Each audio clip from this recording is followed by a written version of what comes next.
Hi guys, my name is Crystal. Good morning. Welcome to my YouTube channel. Alexa, what's the time, please? The time is 9:29 a.m. First things first, I've had a phone call from my mum this morning, my mother. She's not my agent, she's my mother. I don't jump to anyone's tune, I get up and go out when I want to. For EE voicemail, you have 1 new message and 11 saved messages. First new message received today at 9:01 a.m. Hello, Janessa. It's me, Jennifer, your mum, speaking to you from my landline phone to you, Janessa. Thank you for coming up to visit yesterday. If you need to speak to me about anything today, I'm in all day as usual. All right, Janessa, again, thank you for coming up to see me. Love you. Thinking of you. Okay, Janessa? Bye. Right, so here we go again. You know, one person in my life, my mother. And I'm a daughter. I'm my mother's daughter. My brother's dead, my sister's dead. So my mum is on her own. She's a widow. We both lost Derek. Derek Trower being my dad and her husband. And my mum, you know, which is understandable. She's lost my dad and is looking for someone to replace him. And this is what happens, you see, when someone has been married, as my mum was to my father Derek, for 54 years, and suddenly a partner dies, the other partner doesn't know what to do. So it's understandable, but I feel suffocated. I can't breathe for my mother. I love my mum, as a daughter should love a mother, but I have my life to live, and I need to branch out, meet other people, and get away from this. This has been going on for far too long now.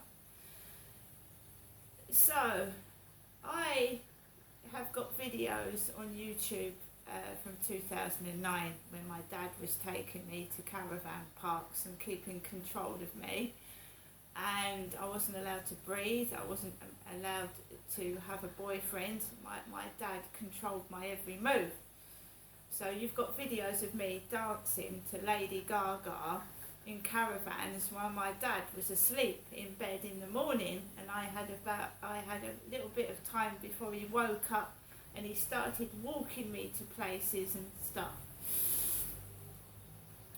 So I thought when my dad passed away I would have freedom, I would have my life back, but how wrong I was. It's still continuing without my dad. My mum's taken over my dad's role. She's ringing me up on the phone, if you need me, call me, and then there'll be trouble outside or something will happen, and I feel I need to call somebody for help. I'm an adult, I'm 54. I'm not 12, and my dad wasn't looking after me. He was abusing me. He wasn't looking after me. It wasn't care, it wasn't love. He was taking me away from my kids and doing horrendous things to me. He wasn't looking after me. They weren't holidays. He was abusing me in these places and getting away with it. Right, so I looked on YouTube and I saw a video of myself from 2018. In 2018 I was living in Old Road, Chatham, in a place called Lansdowne Court. And 2018 I've done a video, Christmas Day 2018, on the 23rd of December, 2 days before Christmas, I'd had a tooth extracted, a tooth pulled out, and I'd called the ambulance the same day because I had breathing difficulty and heart palpitations from the anaesthetic. I remember it distinctly. I'd had a tooth extracted on the 23rd of December 2018, right? And they'd shut down the dentist, and I couldn't go to the dentist to ask you know, I don't feel right. I feel faint, dizzy, and I've got palpitations. I couldn't go back to the dentist because it had shut down. So I'd called an ambulance, and the ambulance, well, I'd called 111 actually. I don't call ambulances for the hell of it. I'll only call an ambulance when I absolutely need to. When I was in a domestic violence situation and I was locked out of my flat and I'd suffered injuries, I'd called 999 for the police and the ambulance. I don't call 999 for the hell of it like some people do. So when I rang 111 and was put through to a lady that was in Ashford, she said, "You're calling from,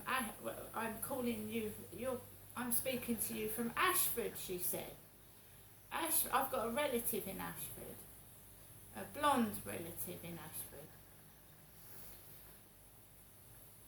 So I explained to the 111 lady what was wrong. I was having difficulty breathing, I felt dizzy and faint. And she said, "I'm going to call an ambulance." I said, "Do you think that's necessary?" She said, "Yes, from what you're saying to me, it's better to be safe than sorry."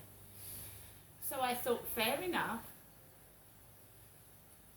About 20 minutes later, this ambulance arrives at the bottom of Lansdowne Court, and there's a woman in there and two young men, two young lads. And I don't feel like I'm being taken seriously from the start, right? My flat had cats in, and I was ashamed of my flat.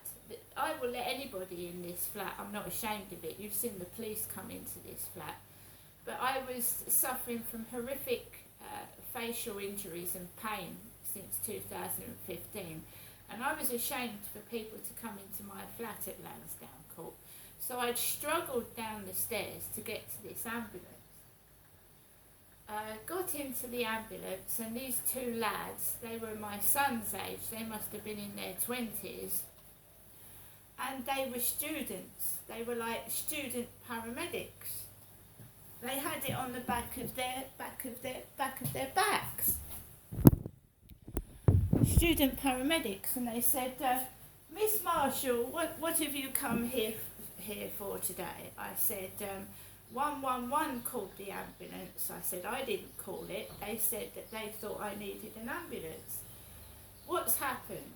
And as soon as I said this, they cut me off. I said, "Well, I've been to the dentist and I've had a tooth extracted." And they started laughing. The two young lads started laughing, and the woman looked at me like, "What?" I said, "Let me finish." I couldn't speak properly. I was bleeding. I'd had about 7 teeth pulled out. I had all holes in my gums, and they were bleeding. They were raw, and it was hard for me to speak, and I was in a lot of pain. "You've come here for a tooth extraction?" I said, "No." I said, "I suffer from trigeminal neuralgia. I've had several teeth pulled out, my gums are bleeding, they're sore, I'm having heart palpitations, I've had an anaesthetic earlier on this morning, and I don't feel very well." She said, "On a scale of 1 to 20, what is your pain level?" I said, 20. And then they went on, "A tooth extraction. Why have you called an ambulance for a tooth extraction?" I said, "Listen to me." I didn't shout.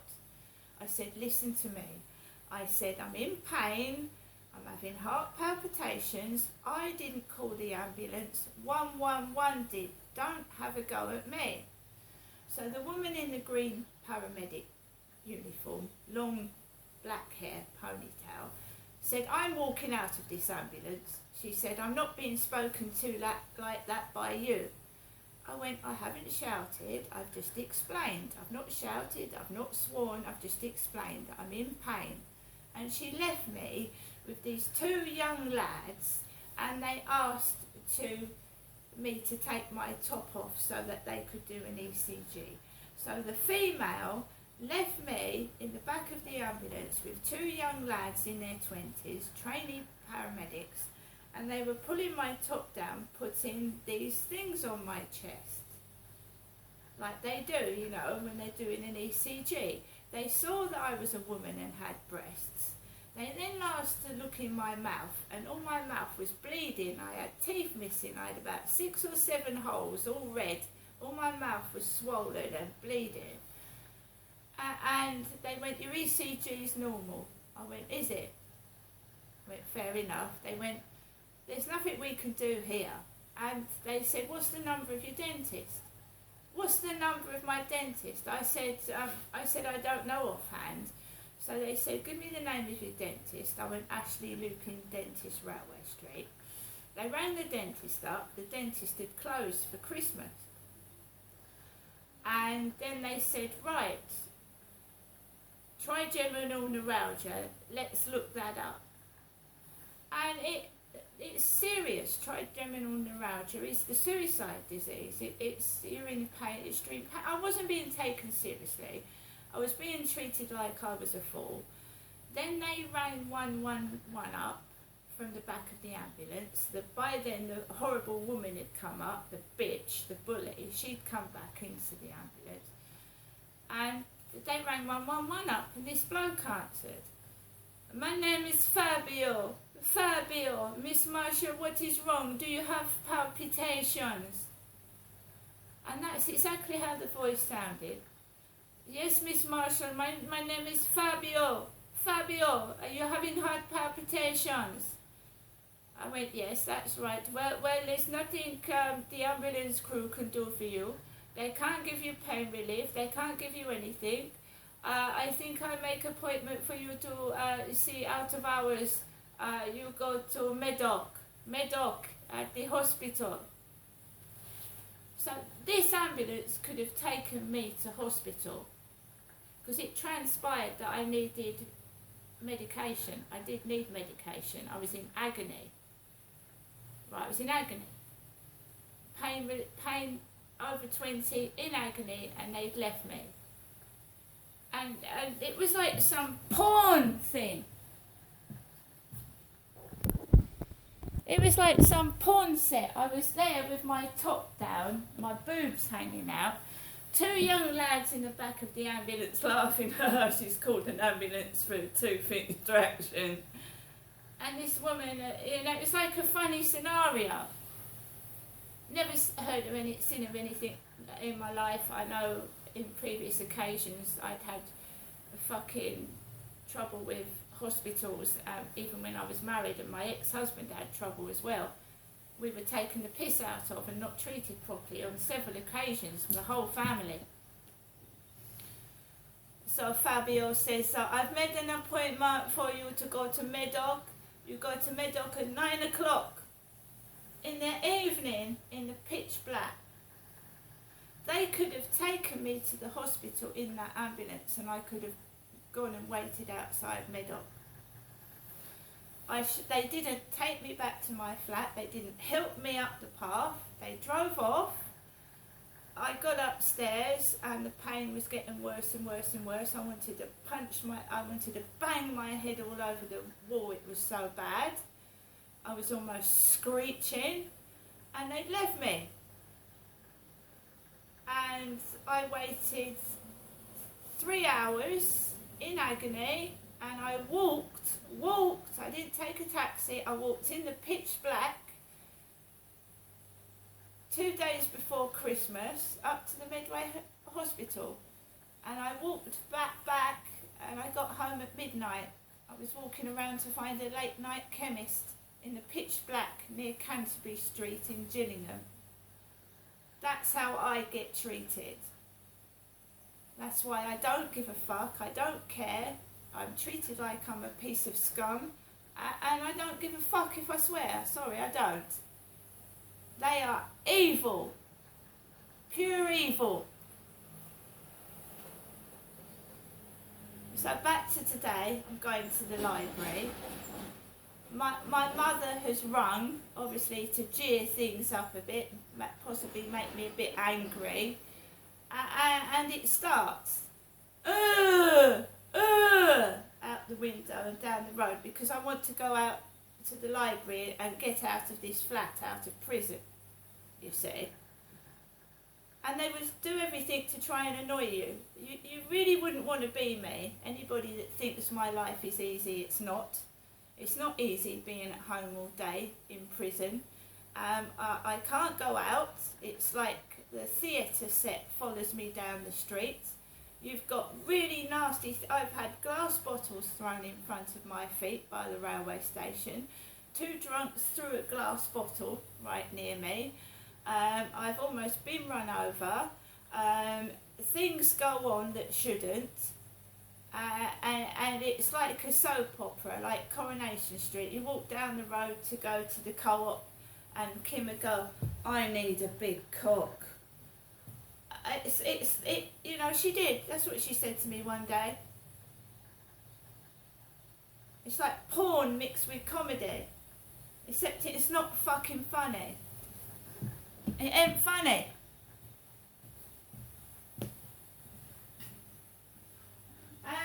No one apologised. No one to give me compensation. A bit like Brian Harvey, really. I'm owed millions. And they just don't want to pay out. They're chickens. They're disgusting.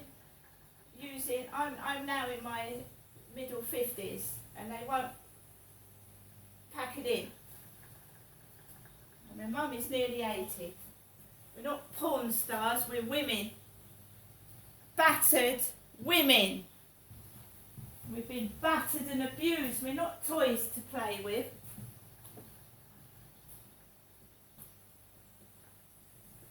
So what normally happens when I go to the Rochester Library, I'm usually treated like a piece of scum.